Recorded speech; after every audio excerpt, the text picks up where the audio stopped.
नमस्कार, स्वागत है आपका एक बार फिर से एक नई वीडियो में। और आज की इस वीडियो में हम बात करेंगे राजस्थान ग्राम विकास अधिकारी भर्ती परीक्षा यानी कि वीडियो एग्जाम के लिए करंट अफेयर्स की। और ये करंट अफेयर्स की चौथी क्लास रहने वाली है। मोस्ट इंपोर्टेंट प्रश्नों को शामिल किया है। आज की क्लास से निश्चित तौर पर आपको एग्जाम में प्रश्न मिलेंगे। हो सके तो 2 प्रश्न मिले, नहीं तो एक में तो कोई कमी नहीं रहेगी, श्योर है वो तो। मैं तो 2 श्योर करके चल रहा हूँ कि इस क्लास से आपको 2 प्रश्न मिलेंगे। सबसे पहले तो आपके जो एग्ज़ाम की सेंटर की लोकेशन है वो जारी कर दी गई है और 30 तारीख को आपके एडमिट कार्ड भी आ जाएंगे, ये सबसे महत्वपूर्ण सूचना। और 2 नवंबर को आपको एग्ज़ाम भी है, ये एग्ज़ाम डेट भी आपको पता ही है। तो चलिए शुरू करते हैं। इस क्लास को कंप्लीट देखना, कोई भी चीज़ है मिस मत करना, क्योंकि मिस कर दोगे ना तो चीज़ें हैं पूरी क्लियर नहीं होगी, और क्लियर नहीं होगी तो फिर प्रश्न आपके हो सके कोई चीज़ बताई और मिस हो जाए। तो पहला ही प्रश्न बहुत ही धमाकेदार और शानदार है। साहित्य अकादमी युवा बाल साहित्य पुरस्कार 2025 के संदर्भ में कौन सा युग्म असुमेलित है? तो राजस्थानी भाषा का बाल साहित्य पुरस्कार भोगीलाल पाटीदार को दिया गया और इनकी रचना कौन सी थी? रचना थी पंखे रोनी पीड़ा। कौन सी रचना थी? पंखे रोनी पीड़ा। हिंदी भाषा का बाल साहित्य पुरस्कार सुशील शुक्ल को दिया गया और इनकी रचना कौन सी थी? सुशील शुक्ल की रचना थी 1/12। कौन सी रचना थी? 1/12, ये इनकी रचना थी। इसी के साथ अंग्रेजी भाषा का बाल साहित्य पुरस्कार किसको दिया गया? नितिन कुशलपा को दिया गया। ये कोई ज़्यादा मतलब इतने महत्वपूर्ण नहीं है आपके लिए। संस्कृत भाषा का बाल साहित्य पुरस्कार पार्वती तिर्की को नहीं दिया गया। संस्कृत भाषा का पुरस्कार है वो किसको दिया गया? प्रीति पुजारा को दिया गया। किसको दिया गया? प्रीति पुजारा को दिया गया। पार्वती तिर्की को कौन सा दिया गया? तो पार्वती तिर्की को दिया गया हिंदी का युवा साहित्य पुरस्कार। हिंदी का कौन सा दिया गया? युवा साहित्य पुरस्कार इनको दिया गया। और इनकी रचना कौन सी है? फिर उगना। इनकी रचना का नाम क्या है? यानी कि इनको किस रचना के लिए मिला है? तो इनकी रचना है फिर उगना। फिर उगना। तो आपका कौन सा उत्तर हो जाएगा? D option. अगले पेज पे चलते हैं। ये तो आपका उत्तर हो गया और अब इसको याद करने का प्रयास करते हैं। जिन साथियों को पहले से याद है वो टेंशन न लें और वो अपने तरीके से याद रखें, और जिन साथियों को याद नहीं है वो मेरे भरोसे बैठे और मेरे साथ याद करेंगे। तो उनके लिए मैं एक तरीका बता देता हूँ। सबसे पहले राजस्थानी भाषा की बात करते हैं। तो राजस्थानी भाषा में आपने नाम सुना होगा लड्डू गोपाल का। ये लड्डू गोपाल किसको कहते हैं आपको पता ही है। लड्डू गोपाल को क्या लगाया जाता है? भोग लगाया जाता है। और भोग क्यों लगाया जाता है? अपनी पीड़ा दूर करने के लिए। लड्डू गोपाल को क्या लगाया? भोग क्या करने के लिए? अपनी पीड़ा दूर करने के लिए। तो यानी कि जो लड्डू गोपाल है, या अपन कहते हैं बाल गोपाल, लड्डू गोपाल कह दो या बाल गोपाल कह दो। तो बाल साहित्य, राजस्थानी का बाल साहित्य पुरस्कार है वो किसको मिला? भोग से याद रखना भोगीलाल पाटीदार को मिला, और पीड़ा से याद रखना पंखे रोनी पीड़ा के लिए दिया गया है। सबसे महत्वपूर्ण अपने राजस्थानी और हिंदी भाषा 2 ही है। अंग्रेजी में कौन सा महत्वपूर्ण है वो भी मैं बता दूंगा। अब युवा साहित्य पुरस्कार की बात करते हैं। बाल की तो होगी बाल गोपाल से। युवा कौन है? युवा कौन है? चांद युवा है। चांद सा मुखड़ा युवा होगा तभी तो चांद सा मुखड़ा होगा। तो चांद सा मुखड़ा कहाँ देखा जा रहा है? आंगन में देख रहे हैं। आंगन में क्या देख रहे हैं? चांद देख रहे हैं। चांद देख रहे हैं, देख रहे हैं आंगन में। चांद देख रहे हैं कहाँ में? आंगन में देख रहे हैं चांद। तो चांद देख रहे हैं आंगन में। आंगन में खड़े होकर क्या देख रहे हैं? चांद देख रहे हैं। तो पूनम चंद गोदारा को दिया गया है अंतसरे आंगने के लिए। किसके लिए? अंतसरे आंगने रचना के लिए दिया गया है। याद करवाने का प्रयास कर रहा हूँ। याद हो जाए तो क्लास को अभी से लाइक कर देना, और नहीं हो जाए तो अपनी ट्रिक बता देना। बाल साहित्य पुरस्कार। अब हिंदी भाषा की बात करते हैं। तो हिंदी भाषा में बाल साहित्य पुरस्कार, बालक है तो कैसा होगा? सुशील होगा। बालक कैसा होगा?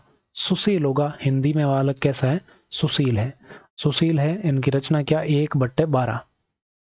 1/12। ठीक है। पार्वती तिर्की। हिंदी का युवा साहित्य पुरस्कार किसको दिया गया? युवा कब? धूप। राजस्थानी में तिड़की कहते हैं, तावड़ियो तिड़की धूप को। तो तिड़की युवा, युवा होगा वही तिड़की सहन कर सकता है। और तिड़की मिलेगी तो ही क्या है? पौधे उगेंगे। यानी कि धूप मिलेगी तो ही प्रकाश संश्लेषण होगा और पौधे उगेंगे। तो पार्वती तिर्की को फिर उगना के लिए ये हिंदी भाषा का युवा साहित्य पुरस्कार मिला है। और बाल साहित्य पुरस्कार सुशील को मिला 1/12 के लिए। अगले पेज पे चलते हैं, बात करते हैं अंग्रेजी भाषा के साहित्य पुरस्कार की। अंग्रेजी में आपको कौन सा याद करना है, तो अंग्रेजी में आप युवा साहित्य पुरस्कार याद कर लो। नहीं याद है तो ये कर लो, नाम है अद्वैत। अंग्रेजी में युवा साहित्य पुरस्कार मिला तो अपने आप में क्या है, अद्वितीय है। अद्वितीय है, और अद्वितीय कौन है, तो Buddha, Siddharth the boy who become the Buddha. Siddharth उनके बचपन का नाम था और बाद में क्या बन गए, बुद्ध बन गए। इस उपन्यास के लिए अद्वैत कोलारकर को ये जो युवा साहित्य पुरस्कार है वो मिला है आपके अंग्रेजी भाषा का। संस्कृत भाषा की याद करें तो बाल साहित्य में याद रख लेना, बाल गोपाल की पूजा करते हैं किसमें, संस्कृत में, तो बाल साहित्य पुरस्कार प्रति पूजारा को मिला है, और रचना का नाम भी संस्कृत बाल्यम है। युवा साहित्य पुरस्कार याद करने की जरूरत नहीं है, ज्यादा नहीं पूछा जाता है, बहुत कम चांस है। तो अब बढ़ते हैं अगले प्रश्न पर। अगला प्रश्न है, राजस्थान की रामसर स्थलों के संदर्भ में कौन सा युग्म सही सुमेलित नहीं है। तो राजस्थान में वर्तमान में 4 रामसर स्थल है। कितने, 4 रामसर साइट यहाँ पर राजस्थान में है। 4 रामसर साइट कौन कौन सी है, तो यहाँ पर चारों ही दे रखी। केवलादेव राष्ट्रीय उद्यान है, ये कब शामिल हुआ, तो ये आपके 1999 में शामिल नहीं हुआ। कब शामिल हुआ, 1981 में शामिल हुआ था। ठीक है, पहला। दूसरा सांबर झील है, 1990 में शामिल हुआ। और अभी लेटेस्ट है खिंचन और मैनार, 2025 में शामिल हुआ। खिंचन नामक स्थान है वो कहाँ पर है, ये आपके फलोदी में है। फलोदी का प्रश्न अभी हाल ही में एक एग्जाम हुआ कर्मचारी चयन बोर्ड का, उसमें फलोदी की सीमा से संबंधित प्रश्न पूछा गया, तो हो सके अब की बार आपसे ये पूछ ले। तो और मैनार कहाँ है, मैनार आपके उदयपुर में है, और उदयपुर आपके वेटलैंड सिटी भी है, ये भी आपको ध्यान में रखना। क्या है, वेटलैंड सिटी भी उदयपुर है। ठीक है, तो ये सारी बातें आपको ध्यान में रखनी है। आपका उत्तर क्या हो जाएगा, पहला ऑप्शन सही सुमेलित नहीं है, क्योंकि इसमें 1999 लिखा हुआ है। आगे बढ़ते हैं, अगला प्रश्न देखो। राजस्थान में अब कुल रामसर साइट कितनी है, 4 है। केवलादेव राष्ट्रीय अभ्यारण्य आपके 1981 में, सांबर 1990 में, और खिंचन और मैनार की बात करें 4 जून 2025 को इनको शामिल किया गया। देश का पहला रामसर शहर कौन सा है, उदयपुर है। ये बातें मैंने आपको बता दी। अगला प्रश्न देखो, फटाफट से कंप्लीट करते हैं, कम समय में ज्यादा चीजें पढ़नी ज्यादा फायदेमंद रहती है। हाल ही में जारी वैश्विक शांति सूचकांक में भारत की रैंक कौन सी है, तो भारत की रैंक है 115। शांति सूचकांक में कौन सी है, 115 है। और खुशहाली इंडेक्स में, खुशहाली या अपन इसको कहते हैं हैप्पीनेस इंडेक्स, क्या कहते हैं, हैप्पीनेस इंडेक्स में भारत की रैंक कौन सी, 118 है। और जेंडर गैप रिपोर्ट की बात करें, gender gap report, gender gap index या जेंडर गैप रिपोर्ट की अगर बात करें तो 131 है। ह्यूमन डेवलपमेंट इंडेक्स में, मानव विकास सूचकांक में 130 है। एसडीजी सतत डेवलपमेंट एसडीजी इंडेक्स में कौन सी, 99 है। और जलवायु में कौन सी है, 10वीं है। ये आपको ध्यान में रखना है। ये सारी रैंक्स मैंने यहाँ पे बताई है, आगे हो सकता है कंटेंट में लिखी हुई भी हो। सबसे पहले लिखा है कि जारी किसके द्वारा की गई, तो ये आपके जारी किसके द्वारा की गई, अर्थशास्त्र और शांति संस्थान के द्वारा इसको जारी किया गया। भारत की रैंक 115 है, 163 देशों में भारत 115वें नंबर पर है, और स्कोर भारत का है 2.229। प्रथम रैंक किसकी है, आइसलैंड की, और पाकिस्तान की रैंक आई 146। और 163 देशों में सबसे निम्नतम स्तर किसका है, अफगानिस्तान में। कुछ शांति नाम की कोई चीज ही नहीं है। 2024 में भारत का स्थान 116वां था, और अब किस पे आ गई, 115 पे आ गया है। एक पायदान का सुधार हुआ है इसमें। ठीक है, एक पायदान का क्या हुआ है, सुधार हुआ है, यहाँ पे ध्यान रखना। हाल ही में जारी ग्लोबल जेंडर गैप इंडेक्स 2025 में भारत की रैंक कौन सी है, तो जेंडर गैप इंडेक्स की बात मैंने अभी बताई आपको, 131वीं रैंक है, ध्यान रखना कौन सी है, 131वीं। आगे बढ़ते हैं, ग्लोबल जेंडर गैप इंडेक्स 2025 में भारत 148 देशों में 131वें नंबर पर है। प्रथम स्थान आइसलैंड का है, वही आइसलैंड, और आपके अंतिम स्थान पर पाकिस्तान है। पाकिस्तान में किसी प्रकार का मतलब है वो नहीं है, इक्वलिटी नहीं है, जेंडर गैप बहुत ज्यादा है। आगे देखिए, हाल ही में थाईलैंड में आयोजित पैरा बैडमिंटन 2025 में भारत ने कुल कितने पदक हासिल किए हैं। पैरा बैडमिंटन 2025 की बात यहाँ पर की जा रही है। इसमें भारत के कुल कितने पदक हैं, तो इसमें भारत के कुल 27 पदक हैं, और ये आपके कहाँ पर आयोजित हुई है, थाईलैंड में आयोजित हुई है, ध्यान रखना। और इसमें ठीक है, आगे बढ़ते हैं, एशिया पैरा बैडमिंटन 2025 की बात की जा रही है। तो 17 से 22 जून तक ये आयोजित हुई है, थाईलैंड में आयोजित हुई। भारत के कुल पदक कितने हैं? 27 पदक हैं, ये आपको ध्यान में रखना है। इसमें से 4 क्या गोल्ड है, 10 सिल्वर है और 13 ब्रॉन्ज है। कुल पदक कितने, बस इतना ध्यान रखना, 27 पदक है, थोड़ा ध्यान रखना इसका। हाल ही में 34वीं नेशनल वुशु चैंपियनशिप 2025 का आयोजन कहाँ पर हुआ है? वुशु चैंपियनशिप का यहाँ पर पूछा जा रहा है, कौन सी है? 34वीं है, 34वीं नेशनल वुशु चैंपियनशिप 2025 आपके लिए एग्जाम दृष्टि से एग्जाम ओरिएंटेड प्रश्न है, इंपॉर्टेंट है। ये आयोजित कहाँ हुई है? जयपुर में आयोजित हुई, इसलिए ये महत्वपूर्ण है। अब बात करते हैं इसके बारे में। तो 25वीं सब जूनियर राष्ट्रीय वुशु चैंपियनशिप है, वो तो तमिलनाडु में आयोजित हुई, जबकि 34वीं है वो कहाँ पर आयोजित हुई? जयपुर राजस्थान में आयोजित हुई। ओवरऑल टीम चैंपियनशिप या चैंपियन ईयर पहला स्थान किसका है? तो राजस्थान का इसमें पहला स्थान है, ये भी आपको ध्यान रखना। कुल पदक कितने जीते? 24 जीते हैं। देखो पैरा बैडमिंटन में तो 27 पदक जीते और यहाँ पर वुशु में कितने? 24 पदक जीते, जिसमें सबसे ज्यादा महत्वपूर्ण क्या है? 10 यहाँ पर स्वर्ण पदक है। 10 क्या है? स्वर्ण पदक यहाँ पर जीते गए हैं, ये आपको ध्यान में रखना है। 8 आपके रजत पदक हैं और 6 आपके क्या है? कांस्य पदक हैं, 6 कांस्य पदक हैं। वुशु संघ के अध्यक्ष कौन है? हीरानंद कटारिया है। आजकल ऐसे प्रश्न भी कर्मचारी चयन बोर्ड पूछ रहा है, तो ये भी आपको ध्यान में रखना, इंपॉर्टेंट है आपके लिए, ध्यान में रखना इसको। ठीक है, आगे बढ़ते हैं। अगला प्रश्न देखो, हाल ही में फ्रेंच ओपन 2025 में पुरुष एकल का खिताब किसने जीता है? फ्रेंच ओपन 2025 की बात की जा रही है, इसमें आपके पुरुष एकल का खिताब किसने जीता है? तो कार्लोस अल्कराज ने जीता है। किसने जीता है? कार्लोस अल्कराज ने जीता है। ये कहाँ का है? तो ये स्पेन का है। जेनिक सिनर यहाँ पर उप विजेता रहा है। जेनिक सिनर क्या रहा है? उप विजेता रहा है, यानी कि इसको हराकर कार्लोस अल्कराज जीत गया है। आगे बढ़ते हैं अगले प्रश्न की तरफ। फ्रेंच ओपन 2025 की बात करें तो यहाँ पर स्थान कहाँ पर फ्रेंच है, वो ओपन है, वो कहाँ पर हुआ? पेरिस में हुआ है। मई और जून के मध्य आयोजित हुआ, ये 124वां संस्करण है। क्ले कोर्ट पर यह आयोजित होता है। फ्रेंच ओपन को रोलैंड गैरोस भी कहा जाता है। पुरुष एकल का विजेता कार्लोस अल्कराज है स्पेन का, और महिला एकल का विजेता कौन है? कोको गॉफ इसकी विजेता रही है। और यहाँ पर इसकी उप विजेता की बात करें, महिला में उप विजेता कौन है? तो उप विजेता कौन है? Aryana Sabalenka. Aryana Sabalenka, Aryana Sabalenka इसकी उप विजेता रही है, जो कि आपके बेलारूस की है। कहां पर है? बेलारूस की ये महिला है आर्यना सबालेंका। ठीक है, पुरुष में कौन है? तो कार्लोस अल्कराज है, जेनिक सिनर उप विजेता है। महिला में विजेता कोको गॉफ है, उप विजेता आर्यना सबालेंका है। आगे बढ़ते हैं। अगला देखो, हाल ही में वक्फ संपत्तियों की वास्तविक समय पर अपलोडिंग, सत्यापन और निगरानी के लिए कौन सा पोर्टल शुरू हुआ है? वक्फ वाला मुद्दा आपने देखा होगा चला है, तो उसके लिए कौन सा पोर्टल शुरू हुआ? उम्मीद पोर्टल यहाँ पर शुरू किया गया, जिसमें क्या किया जाएगा? संपत्तियों की वास्तविक रियल टाइम मॉनिटरिंग यहाँ पर की जाएगी, ये आपके लिए है। और प्रतिभा पोर्टल है, ये किसने लॉन्च किया है? ये यूपीएससी ने लॉन्च किया है। जो इंटरव्यू तक पहुंच जाते हैं लेकिन उनका फाइनल सिलेक्शन नहीं होता है, उनके लिए प्रतिभा पोर्टल है शुरू किया गया है।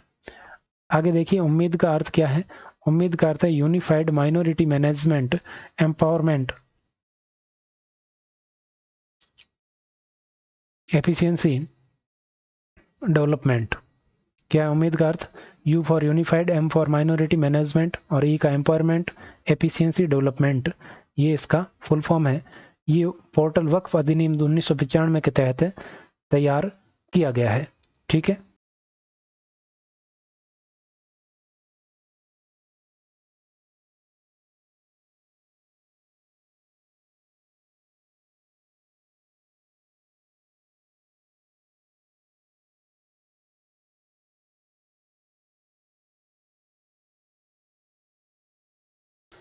आगे देखिए इसके उद्देश्य क्या है। तो इसका उद्देश्य पारदर्शिता और जवाबदेही तय करना, संपत्तियों के दुरुपयोग पर रोक लगाना, गरीब और वंचित तबकों तक लाभ पहुंचाना और वक्फ बोर्ड की कार्य क्षमता में सुधार लाना, ये इसका उद्देश्य है। तो उम्मीद पोर्टल महत्वपूर्ण है, थोड़ा ध्यान रखें, बस इतना ही ध्यान में रखना है।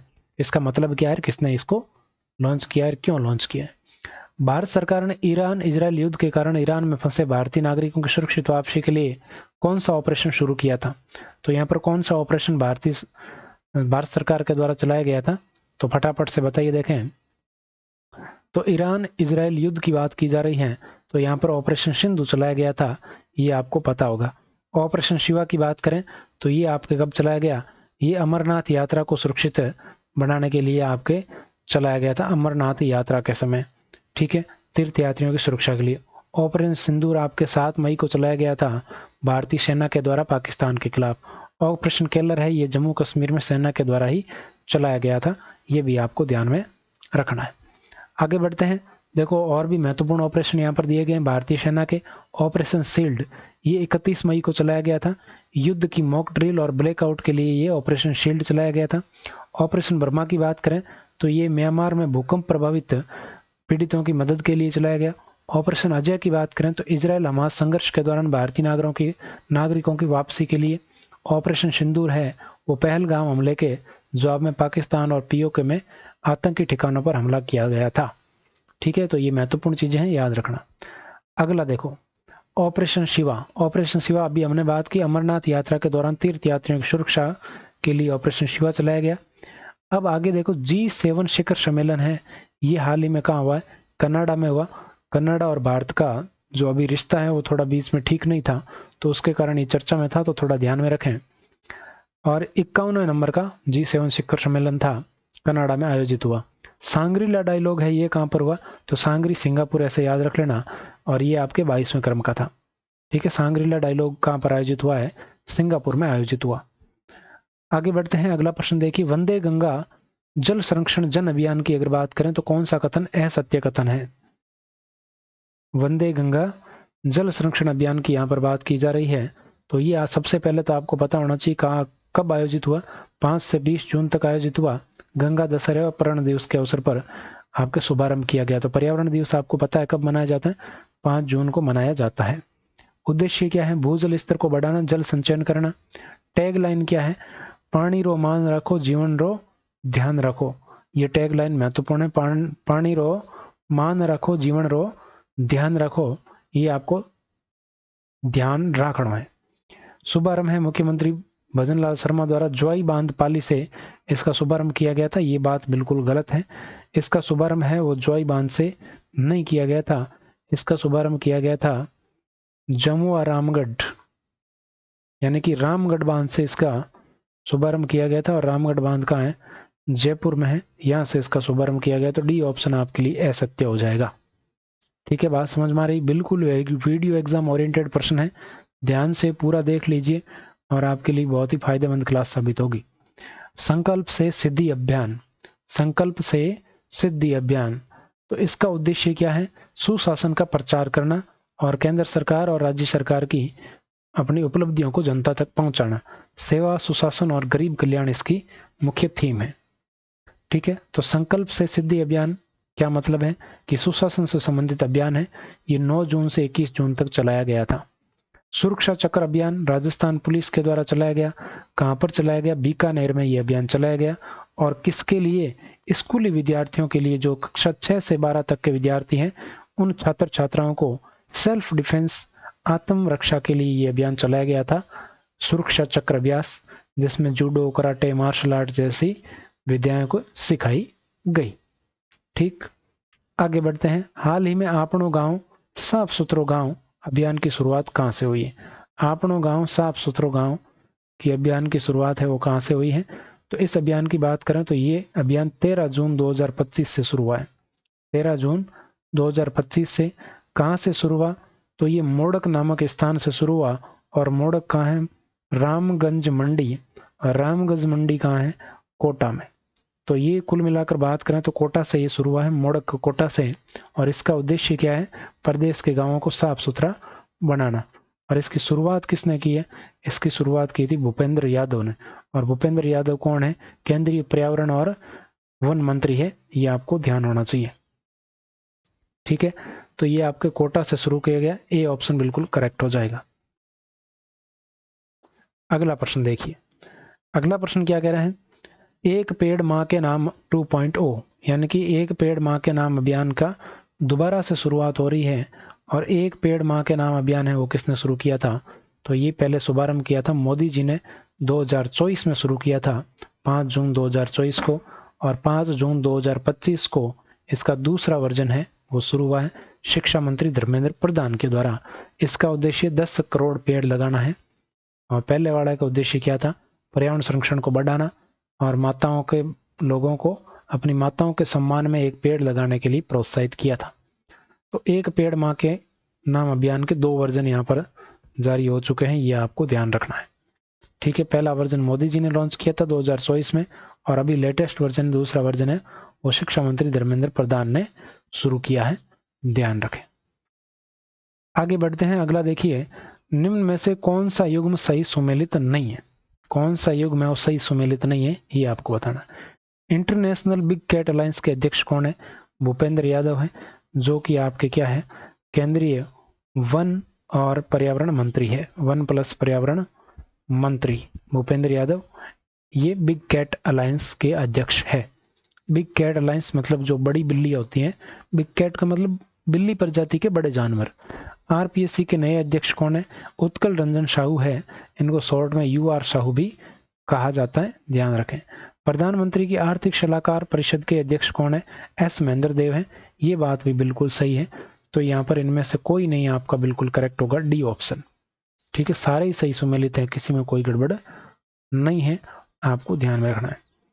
इसके साथ ही एक आपको ध्यान में रखना है, पेंशन नियामक अथॉरिटी है, उसके नए अध्यक्ष कौन बने हैं? तो इसके अध्यक्ष की अगर बात करें तो ये आपके अध्यक्ष बने हैं शिव सुब्रमण्यम रमन। शिव सुब्रमण्यम रमन, ठीक है, तो ये इरडा के अध्यक्ष बने हैं। अगला देखिए, अन्य महत्वपूर्ण तथ्यों के अंदर 72वीं मिस वर्ल्ड प्रतियोगिता कहां पर आयोजित हुई? हैदराबाद तेलंगाना में आयोजित हुई, ध्यान रखें। और इसकी विजेता कौन रही? तो थाईलैंड की ओपल सुचाता चुवांगसरी, ओपल सुचाता चुवांगसरी है, ये यहाँ पर विजेता रही। 72वीं मिस वर्ल्ड का खिताब इन्होंने जीता। 2024 की मिस वर्ल्ड थी क्रिस्टीना प्रिस्कोवा, क्रिस्टीना प्रिस्कोवा इसकी 2024 की जो विजेता थी, इन्होंने इनको ताज पहना है। तो 2024-25 दोनों ध्यान रखना। कहाँ आयोजित हुई, ये चीज ज्यादा महत्वपूर्ण है, तो हैदराबाद तेलंगाना में इसका आयोजन हुआ था। आगे बढ़ते हैं, आगे देखिए अगला प्रश्न क्या कह रहा है, वाणिज्य एवं उद्योग मंत्रालय भारत सरकार ने राजस्थान के किस उत्पाद को भारतीय मसाला बोर्ड की अनुसूची में शामिल किया है? महत्वपूर्ण प्रश्न है, ध्यान रखें। तो यहाँ पर नागौरी पान मेथी को शामिल किया गया है, और सांगरी को हाल ही में क्या मिला है? जीआई टैग यहाँ पर प्रदान किया गया है। ठीक है, हाल ही में लेटेस्ट जीआई टैग किसको मिला? सांगरी को मिला है। तो किस उत्पाद को भारतीय मसाला बोर्ड की अनुसूची में शामिल किया गया? नागौरी पान मेथी को शामिल किया गया। राजस्थान के जीआई टैग उत्पाद, कुल 22 जीआई टैग राजस्थान को मिल चुके हैं, जिसमें 17 प्रोडक्ट हैं और 5 क्या है? आर्ट्स है, कलाएं हैं, और हाल ही में सांगरी को जीआई टैग मिला है। तो आइए जानते हैं वो कौन 22 टैग है, वो जीआई टैग कौन कौन से। तो यहाँ पर 22 के 22 जीआई टैग है दिए गए। पहला है Bagru print Jaipur, Bikaneri bhujia Bikaner, blue pottery Jaipur, blue pottery logo Jaipur, कठपुतली राजस्थान, कठपुतली लोगो इनको मिल चुका है। कोटा डोरिया और कोटा डोरिया लोगो, मकराना संगमरमर, मोलेला मिट्टी कला। तो मोलेला है ना, ये बहुत महत्वपूर्ण है, मोलेला को ध्यान रखना। कहाँ का मोलेला है? नाथ द्वारा राजसमंद की मोलेला का टेराकोटा है, वो प्रसिद्ध है, मिट्टी कला को टेराकोटा कहते हैं, और इसका लोगो है वो भी मिल चुका है। फुलकारी राजस्थान इसको मिल चुका है। सांगानेरी प्रिंट जयपुर को मिल चुका है। थेवा कला प्रतापगढ़, पोकरण पोट्री जैसलमेर, सोजत मेहंदी पाली, पिछवाई कला नाथ द्वारा, जोधपुरी बंदेज जोधपुर, कोफ्तगिरी उदयपुर, एसटी कला नहीं है, ये उस्ता कला है। कौन सी कला है? उस्ता कला बीकानेर है। कौन सी कला? उस्ता कला बीकानेर। फिर है कसीदाकारी क्राफ्ट बीकानेर, सांगरी पश्चिमी राजस्थान। तो ये आपके लेटेस्ट हैं, महत्वपूर्ण उस्ता कला को ध्यान में रखना। आपके पिछवाई कला, थेवा कला प्रतापगढ़, और ये दोनों प्रिंट जयपुर के, बगरू प्रिंट और सांगानेरी प्रिंट, मोलेला कला ये कुछ चीज़ें हैं जो महत्वपूर्ण है, आपको ध्यान में रखना। तो ये 22 के 22 प्रिंट जो जीआई टैग है वो मैंने आपको बता दी है। आगे बढ़ते हैं, अगला प्रश्न देखो, हाल ही में किस जिले में घर घर विज्ञान घर घर नवाचार अभियान शुरू किया गया? घर घर विज्ञान घर घर नवाचार अभियान है, ये किस जिले में शुरू किया गया है? बताइए देखें। तो घर घर जिला क्या कहते हैं इसको, घर घर विज्ञान अभियान है, वो किसके द्वारा शुरू किया गया है? फटाफट से बताओ देखें। तो बिल्कुल ये किस जिले में शुरू किया गया? उदयपुर जिले में शुरू किया गया। सी ऑप्शन आपका बिल्कुल करेक्ट हो जाएगा। अगला प्रश्न देखिए, आगे एक जानकारी दे रखी है अन्य महत्वपूर्ण के अंदर, चिनाब रेलवे आर्क पुल, ये आर्च की जगह आर्क भी मिलेगा आपको। नरेंद्र मोदी ने चिनाब नदी पर बने दुनिया के सबसे ऊंचे रेलवे पुल आर्क पुल का उद्घाटन किया। सबसे ऊंचा रेलवे आर्क पुल है ये। आर्क का मतलब ऐसे आर्क के समान ये बना हुआ है पुल नीचे से। ये पुल उधमपुर श्रीनगर बारामूला रेल लिंक परियोजना का हिस्सा है। तो ये बात है ना, ये महत्वपूर्ण है। ये पुल किस योजना का हिस्सा है? तो ये उधमपुर श्रीनगर बारामूला, उधमपुर श्रीनगर बारामूला, यूएसबी, उधमपुर श्रीनगर बारामूला, ऐसे याद रखना। ये दुनिया का सबसे ऊंचा रेलवे आर्क पुल है, ऊंचाई में एफिल टावर से भी अधिक है, ध्यान रखना।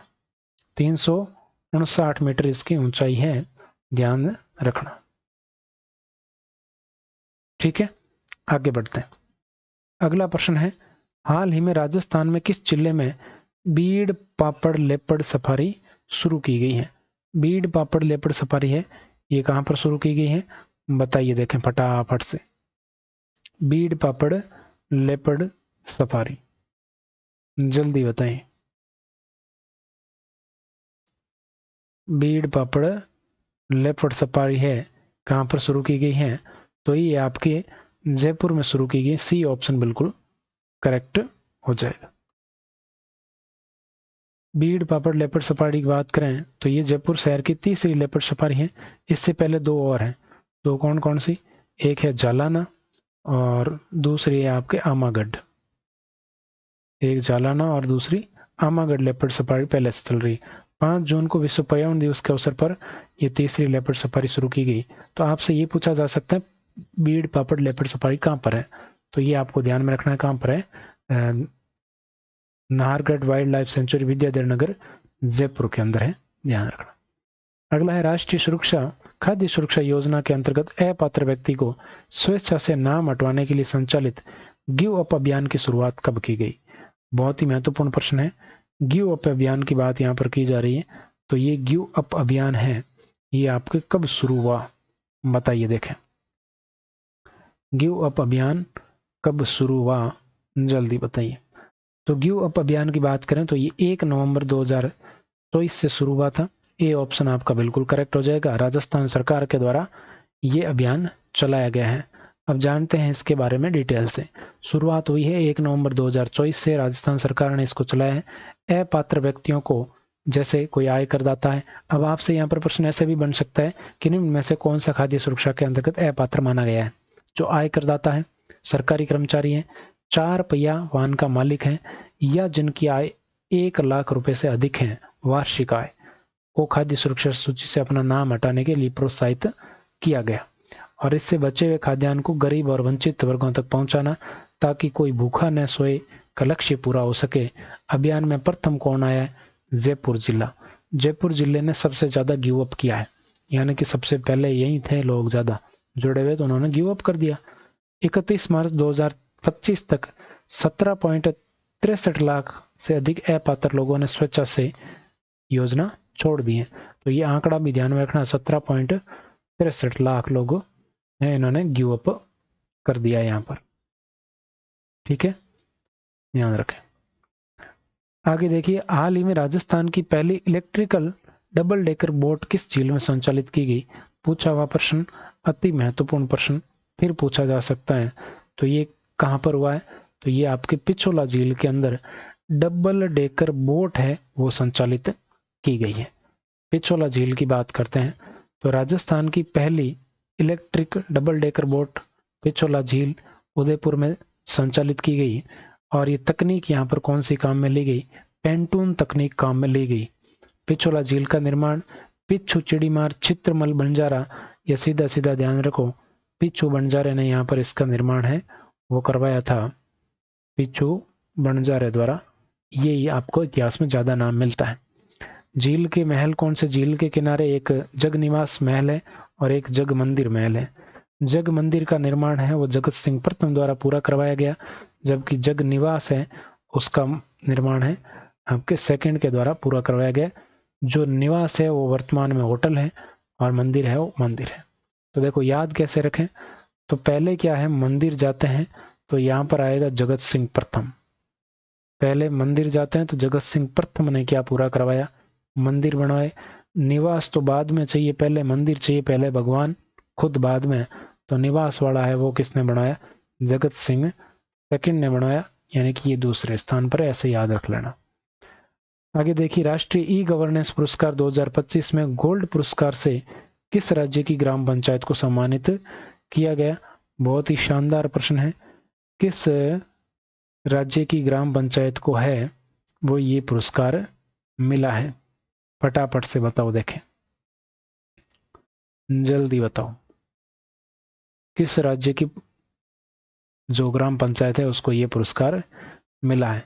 तो ये पुरस्कार मिला है आपके महाराष्ट्र के रोहिणी ग्राम पंचायत को। किसको? रोहिणी ग्राम पंचायत को। ये प्रश्न मैं कई बार करवा चुका हूं और अच्छा प्रश्न है, ध्यान रखें।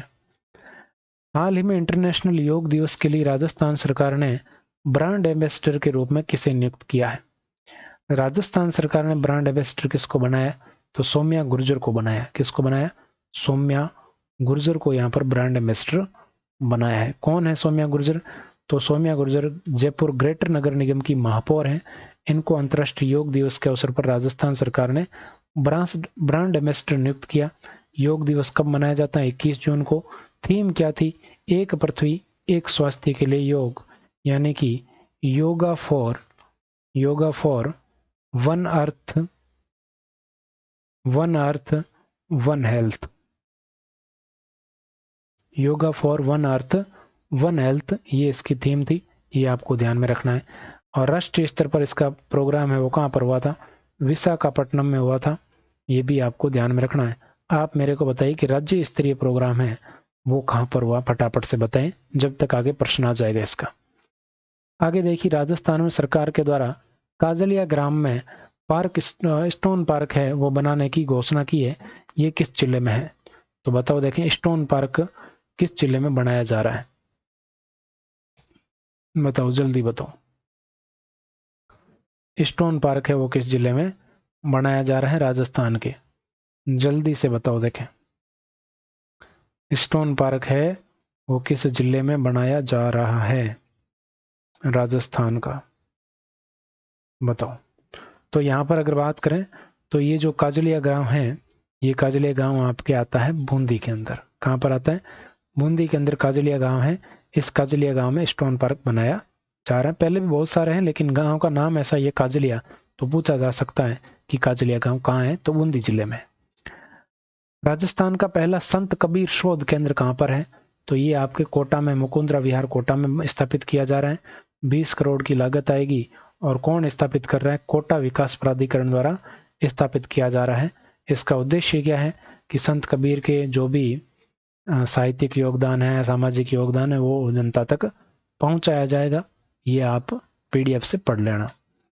आगे देखिए, हाल ही में 11वां अंतर्राष्ट्रीय योग दिवस 2025 का राज्य स्तरीय समारोह कहां पर आयोजित किया गया? कौन से क्रम का योग दिवस था? 11वें क्रम का था। राष्ट्रीय स्तर पर मैंने आपको बताया कहां पर, तो राष्ट्रीय स्तर पर तो ये हुआ विशाखापट्टनम में, और यहाँ पर वर्ल्ड रिकॉर्ड भी बने थे। ठीक है, अब यहाँ पर बात की जा रही राज्य स्तर की, तो राज्य स्तर पर कहां पर हुआ बताओ, देखें भाई फटाफट से बताओ। अभी तक आप लोगों ने कमेंट नहीं किया है, जल्दी बताओ।